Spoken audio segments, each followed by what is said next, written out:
कक्ष में लेके जा रही हैं तो मेरे गोविंद को आवाज लगाई माता देवकी ने, पुत्र पुत्र बाल भोग का समय हो गया, आओ देखो माखन मिश्री है और अनेक प्रकार के व्यंजन 56 भोग। जैसे ही मेरे गोविंद ने माखन मिश्री की बात सुनी तो उनको यशोदा मैया की याद आ गई। यशोदा मैया नित्य प्रति अपने हाथ से छाछ दही बिलो के, अपने हाथ से मक्खन निकाल करके माखन मिश्री प्रेम से खिलाती थी। कौन कहते हैं भगवान आते नहीं, माँ यशोदा के जैसे खिलाते नहीं। माँ यशोदा के जैसे यदि हम खिलाएं तो आज भी साक्षात प्रभु खाने के लिए और आने के लिए तैयार हैं। प्रभु तो जोर जोर से रोने लगे, अश्रुधारा बहने लगी। माता देव की डर के मारे कांपने लगी और उनके हाथ से बाल भोग की प्लेट गिर गई। डर के मारे दौड़ी दौड़ी उल्टे पैर आई और मेरे गोविंद के पिता से बोल रही हैं कि मैं तो बाल भोग की प्रेम से प्लेट लेके गई और जो मेरे पुत्र हैं वो तो जोर जोर से रोने लगे। मुझे समझ नहीं आया मुझसे क्या गलती हो गई। वसुदेव जी गए, उन्होंने बहुत समझाया, परंतु मेरे प्रभु मेरे गोविंद तो रोते ही जा रहे हैं। ब्रजवासियों को याद कर रहे हैं, मैया यशोदा को याद कर रहे हैं, गायों को याद कर रहे हैं, गोपियों को याद कर रहे हैं, सबको याद करके रो रहे हैं। कोई शब्द नहीं, ओनली विला। अब उनके पिताजी बोले मैं भी तो स्वभाव नहीं जानता, क्योंकि हमने तो बचपन से खिलाया नहीं, हमने तो उनको बड़ा किया नहीं, वो तो यशोदा मैया और नंद बाबा जानते। माता देव की कहती है मैं भी नहीं जानती मेरे पुत्र का स्वभाव।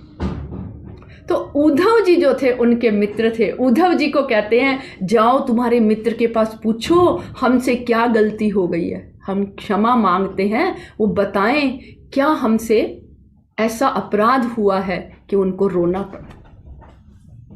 तो जब उद्धव जी जाते हैं तो उद्धव जी तो उपदेश देते हैं, वो तो देवताओं के गुरु बृहस्पति जी के शिष्य हैं, ज्ञानियों में अग्रगण्य, वो बड़ा बड़ा ज्ञान देते हैं। अरे तुम स्वयं ईश्वर हो, जगत के नियंता जगदाधार हो और तुम विलाप कर रहे हो, ऐसा क्या असंभव है तुम्हारे लिए जो तुम्हें रोना पड़े।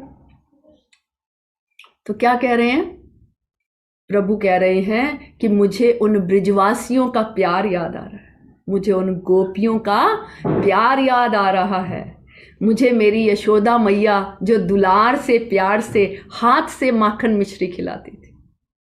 तो उद्धव जी फिर ज्ञान देने लगे। अब उनका ज्ञान सुन के प्रभु कहते हैं ऐसा करो, बहुत समय हो गया, मैंने कहा था मैं परसों आऊंगा, बरसों हो गए, मैंने उनकी कुशल मंगल भी नहीं पूछी, तुम एक बार जाके कुशल मंगल पूछ के आ जाओ।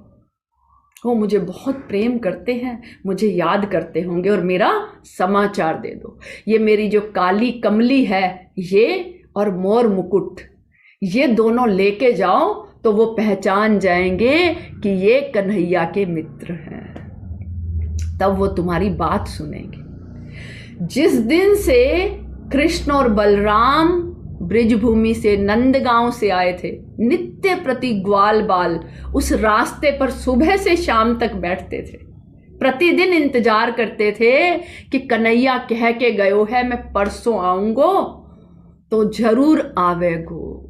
नित्य प्रति शाम तक बैठते और यशोदा मैया को शाम को जाके कहते मैया लाला आज भी ना आयो, आज को दिन भी ऐसे ही चलो गयो, लाला तो आज भी ना आया। अब जब उद्धव जी को भगवान कह रहे हैं तो वहां से तो 15-20 मिनट का रथ से रास्ता है। बोले देखो मैं जाऊंगा, मेरी भाषा तो क्या समझ में आएगी, मैं तो ज्ञान की भाषा में बात करूंगा। वो गांव के गंवार अनपढ़, उन्हें मेरी भाषा कैसे समझ में आएगी। बोले तुम भाषा की चिंता नहीं करो, तुम कुशल मंगल पूछना, कुशल मंगल देना, कुशल मंगल लेना और आ जाना। बोले मैं 1 घंटे में जाऊंगा, हाल चाल कुशल मंगल लेके आ जाऊंगा। बोले बिल्कुल ठीक।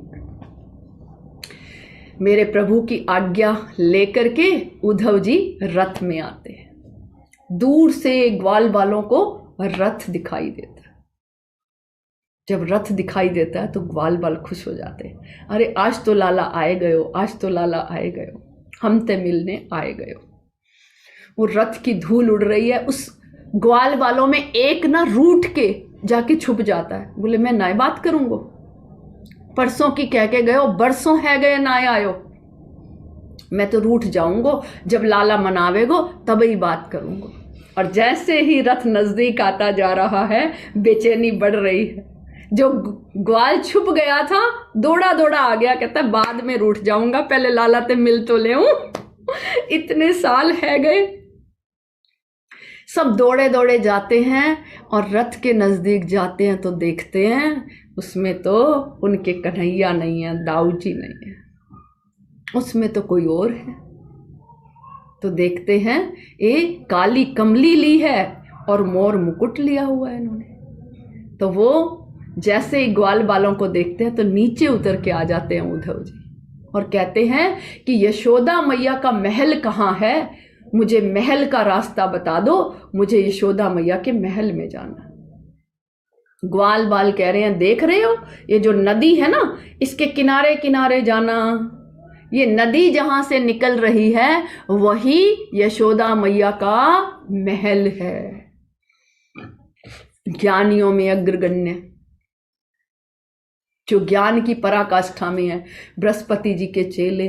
अब वो सोचे नदी तो निकलती है पहाड़ों से, ये महल से नदी कैसे निकली? वो पूरा सोचते, उससे पहले ग्वाल बाल जवाब दे रहे हैं, चिंता मती करो, बहुत विचार में मती उलझो। जिस दिन से ये कन्हैया यहां से गए हैं उस दिन से 9 लाख गायें, अनंत गोपियां, अनंत दास दासियां, अनंत ग्वाल बाल, यशोदा मैया और नंद बाबा जो रो रहे हैं ना, उनके आंखों से जो आंसू बह रहे हैं, उनके आंसुओं की ये नदी है।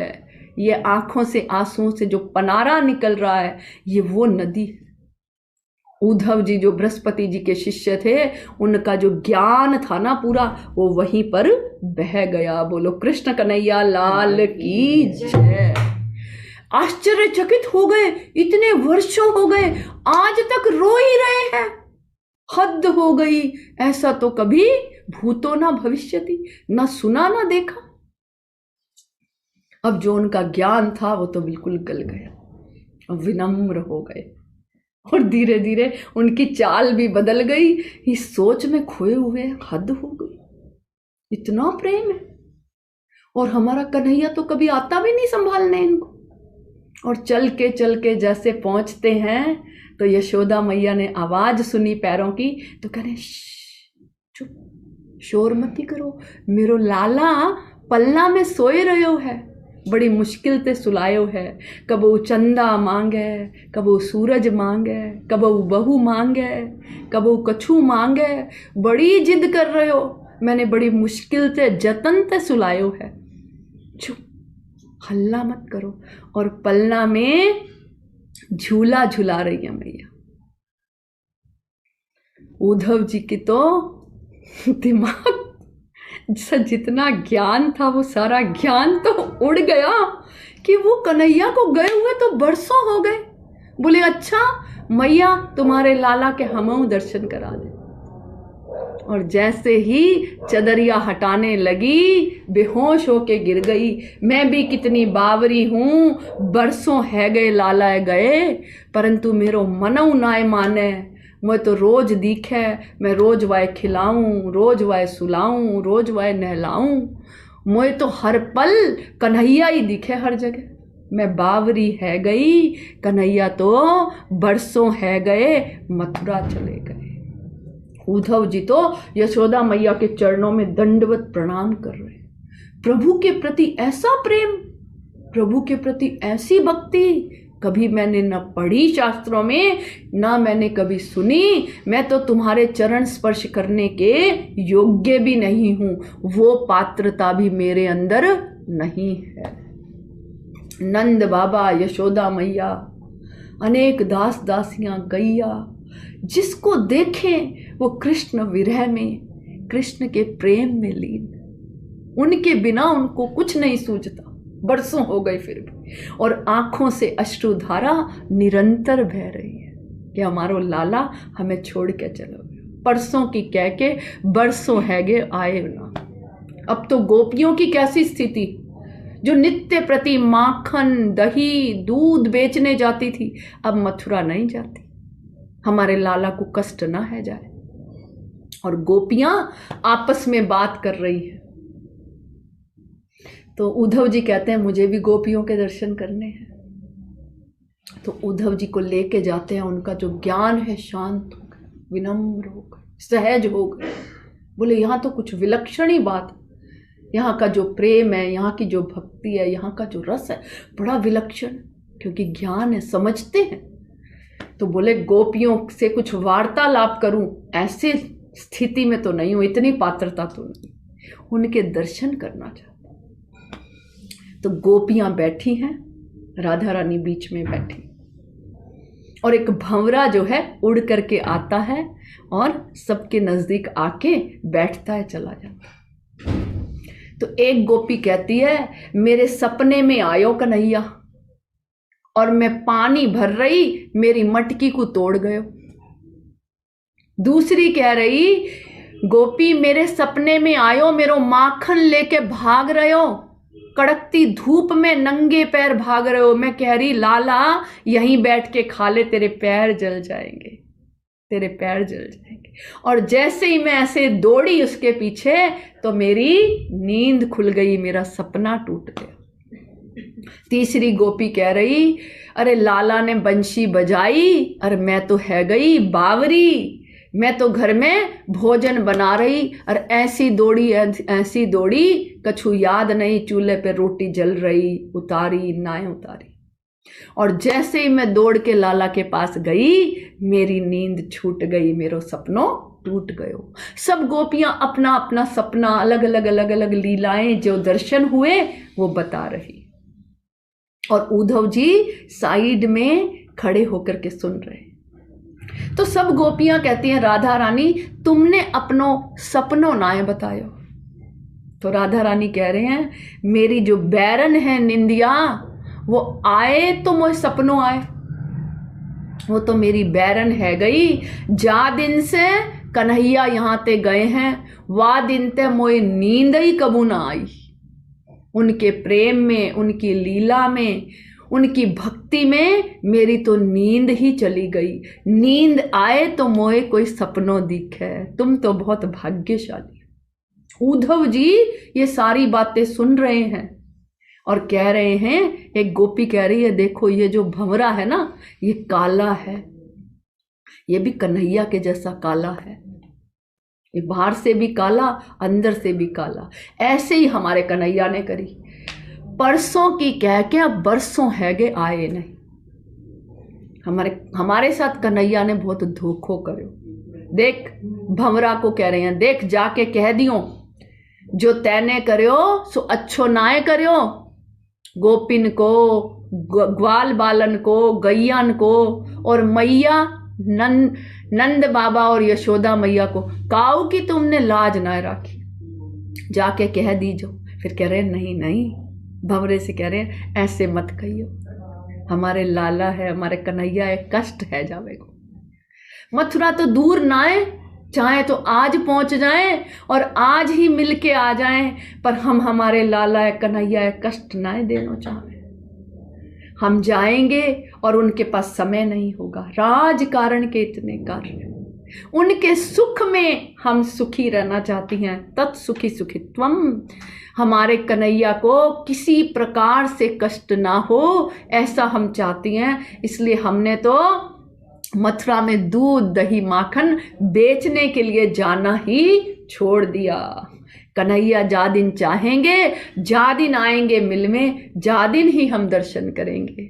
हम ऐसो कष्ट वाय देनो ना चाहे। उद्धव जी सुन सुन करके उद्धव जी के आंखों से भी अश्रु धारा बहने लगे। ऐसा विशुद्ध प्रेम, ऐसी विशुद्ध भक्ति हमने कभी नहीं देखी। ये जो गोविंद है इतने कठोर कैसे हो गए, जो ब्रिज में इतना सब प्रेम करते हैं, फिर भी इनको छोड़ के परसों का कह के गए और बरसों है गए, आए नहीं। अब तो उद्धव जी जा करके गोपियों के और राधा रानी के चरणों में दंडवत प्रणाम किए और कह रहे हैं, ईश्वर तो सब में है, कण कण में ब्रह्म है। तुम्हारे कन्हैया तो साक्षात ईश्वर है, साक्षात परात्पर परमेश्वर है। तुम उनका भजन करो, तुम उनका ध्यान करो।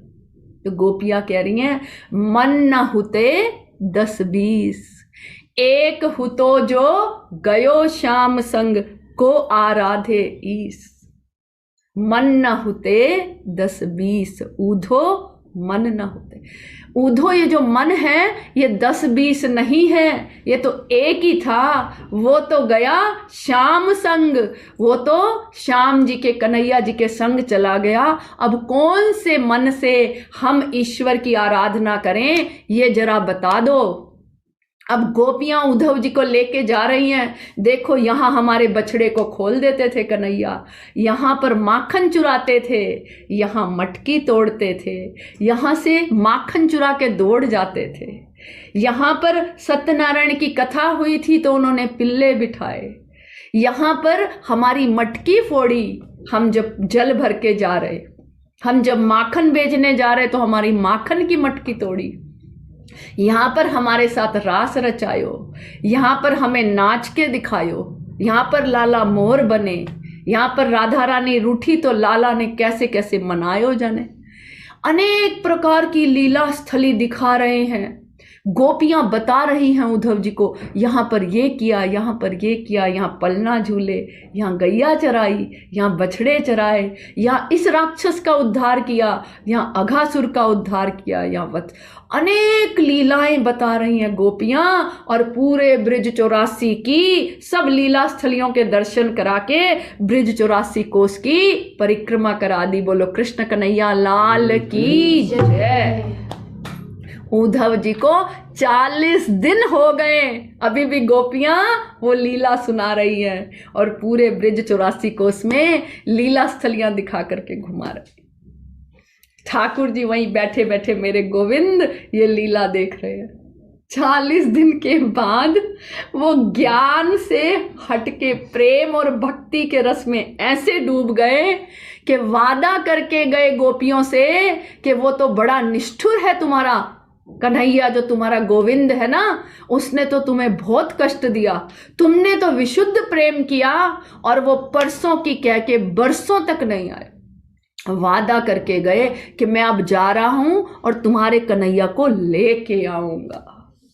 अब तो उद्धव जी वहां से विदा हो रहे हैं और मैया यशोदा कह रही है, हमारे लाला से कहियो, वाके बिना हमारो जीनो मुश्किल है। हमारी सास अंदर जाए तो बाहर आनी मुश्किल है। वहाँ कोई दासी की नौकरी खाली हो तो मोहे भी दासी के पद पे राख ले, तो मोहे लाला के नित्य प्रति दर्शन है जाया करेंगे। इस तरह से यशोदा मैया और नंद बाबा प्रार्थना करते हैं। तो उद्धव जी जो अश्रुपात करते हैं, जो अश्रु की नदी बह रही थी, बोले आया था तो सुन के मुझे आश्चर्य हुआ था और आज मुझे लग रहा है ये तो प्रभु के प्रेम की और प्रभु की भक्ति में ये सहज स्थिति होती है। बोलो कृष्ण कन्हैया लाल की जय। यशोदा मैया की दासी वाली बात सुन के उद्धव जी तो प्रेम में पिघल गए और प्रेम रूपी भक्ति की समाधि में प्रतिष्ठित हो गए। जो बृहस्पति जी के शिष्य थे, इसलिए ज्ञान जो है भक्ति के बिना पंगु है, प्रेम के बिना ज्ञान अंधा। इसलिए ज्ञान भक्ति और प्रेम सहित जो हो ना, वो पूर्ण भक्ति है, वो पूर्ण ज्ञान है। इसलिए जो शौनक आदि ऋषियों ने पहला प्रश्न पूछा था कि परम ज्ञान क्या है, ये है परम ज्ञान जो उद्धव जी को गोपियों ने, माता यशोदा ने, राधा रानी ने